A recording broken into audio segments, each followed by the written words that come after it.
Hello అండి, అందరికీ నమస్తే. వెల్కమ్ టు అర్నాస్ ఛానల్ అఫిషియల్ ఛానల్లోకి మీ అందరికీ కూడా స్వాగతం. ఈరోజు మన వీడియో ఏంటి అంటే, ఈ దేవీ నవరాత్రులలో అమ్మవారు మన ఇంట్లో తిష్ట వేసుకొని కూర్చోవాలన్నా, అమ్మవారి అనుగ్రహం పరిపూర్ణంగా మన ఇంట్లో ఉండాలన్నా, అన్నింటికీ మించి లక్ష్మీ కుబేర యోగం కలగాలంటే ఈ నవరాత్రులలో అమ్మవారిని అంటే గడప మహాలక్ష్మీదేవిని ద్వార పూజ ఎలా చేసుకోవాలి, ప్రతి ఇల్లాలు ప్రతి ఇంట్లోనూ ఈ 9 రోజులు కూడా 3వ తారీఖు నుంచి స్టార్ట్ చేస్తే చివరి రోజు వరకు విజయదశమి రోజు ముందు రోజు మనకి 11న వస్తుంది కదా, నవమి. ఆ రోజున ఎండింగ్ డే వస్తుంది. ప్రతిరోజు సాయంత్రం 6 గంటల నుంచి 8 గంటల మధ్య సమయంలో, లేదంటే 5:30 నుంచి కూడా స్టార్ట్ చేసుకోవచ్చు. 8 గంటల లోపల ప్రతిరోజు ద్వార పూజ అనేది చేసుకోవాలి. ఇక్కడ మనం గడపకు రాసే పసుపులో కానీ కుంకుమలో కానీ పన్నీరు, జవ్వాదు, పచ్చకర్పూరం 3 కూడా రెండింటిలోనూ బాగా మిక్స్ చేసుకోవాలి. పసుపుతో పాటు మనకి ఆల్రెడీ మీకు పసుపు ఈ నవరాత్రులలో స్పెషల్గా అమ్మవారికి పూజ చేయడానికి సుగంధ పరిమళం ఉన్న పసుపుని ఎలా తయారు చేసుకోవాలనేది కూడా మీకు ఆల్రెడీ వీడియో షేర్ చేశాను. ఆ వీడియో చూసినట్లయితే ఇంకాస్త క్లారిటీ ఉంటుంది. ఇక్కడ మనము లక్ష్మీ కుబేర యోగము అని చెప్తున్నాం కదా, అందులోని రహస్యం ఏంటి, ఆ పూజ ఎలా చేసుకోవాలి. నార్మల్గా గడప పూజలు అందరూ చేస్తూనే ఉంటాము. నవరాత్రుల్లో కూడా 9 రోజులు 9 బొట్లు పెడుతూ పూజ చేసుకోమని చెప్తూ ఉంటాం. ఇక్కడ లక్ష్మీ కుబేర యోగము అంటే లక్ష్మీదేవికి బొట్టు మనం ఎలా ధారణ చేస్తాము, నార్మల్గా పెళ్లి కూతురికి పెడతారు కదా తిలక ధారణ, అలా అలంకరణ చెయ్యాలి. ఇది వచ్చి మనకి గడపకి కొంచెం పై భాగంలో అలంకరణ చెయ్యాలి. ఈ బొట్టు ఫస్ట్ డే అలాగే చివరి రోజు చాలా విశేషంగా పూజ చేసుకోవాలి. మిగిలిన రోజుల్లో నార్మల్గా ప్రతిరోజు గడపకి పసుపు కుంకుమ రాయడం, దీపాలు వెలిగించుకోవడం, ఇలా నార్మల్ పూజా ప్రాసెస్ ఉంటుంది. ఇంకా మనకి అలాగే ప్రతిరోజు కూడా గడప ముందు కుబేర ముగ్గులు వేసుకోవాలి. ఇది విశేషం.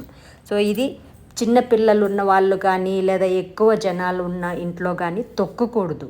అలాంటి సౌకర్యం ఉందా లేదా అనేది గమనించి ఇక్కడ మనం ఈ పూజ పేరే కుబేర లక్ష్మీ యోగం కలగడానికి చేసే ద్వార పూజ. ఇక్కడ కుబేర ముగ్గులు తప్పనిసరి వేసుకోవాలి.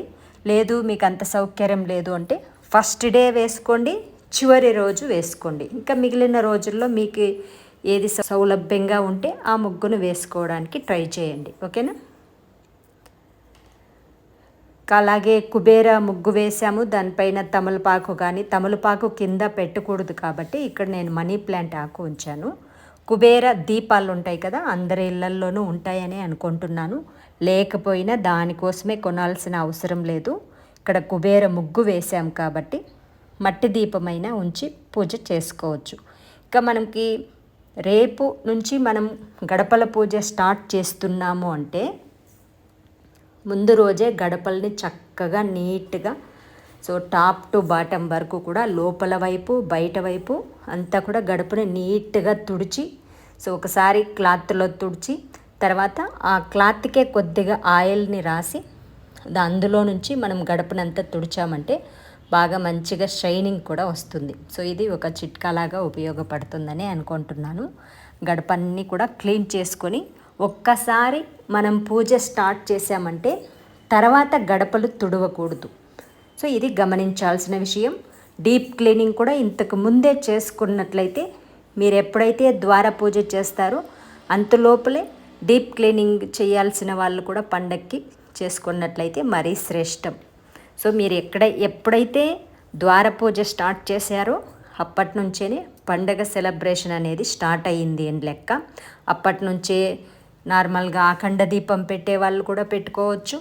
కలశ స్థాపన రూపంలో పూజ చేసేవాళ్ళు కానీ, ఫోటో రూపంలో పూజ చేసేవాళ్ళు కానీ 9 రోజులు అటు ఇంట్లో అమ్మవారిని గడప మహాలక్ష్మిని కలిపి పూజించుకోవాలి.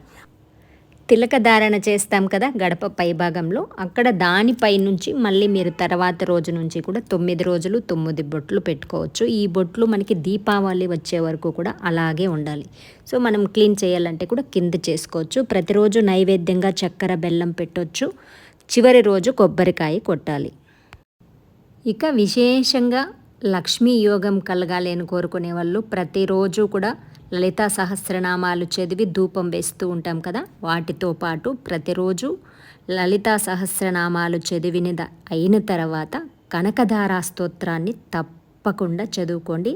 అద్భుతమైన లక్ష్మీ యోగం అనేది కలిగి తీరుతుంది. సో ఇదండి ఈరోజుటి వీడియో మీ అందరికీ నచ్చిందని అలాగే యూజ్ అవుతుందని అనుకుంటున్నాను. నెక్స్ట్ వీడియోతో మళ్ళీ కలుద్దాం. ఛానల్ని తప్పకుండా సబ్స్క్రైబ్ చేసుకోండి.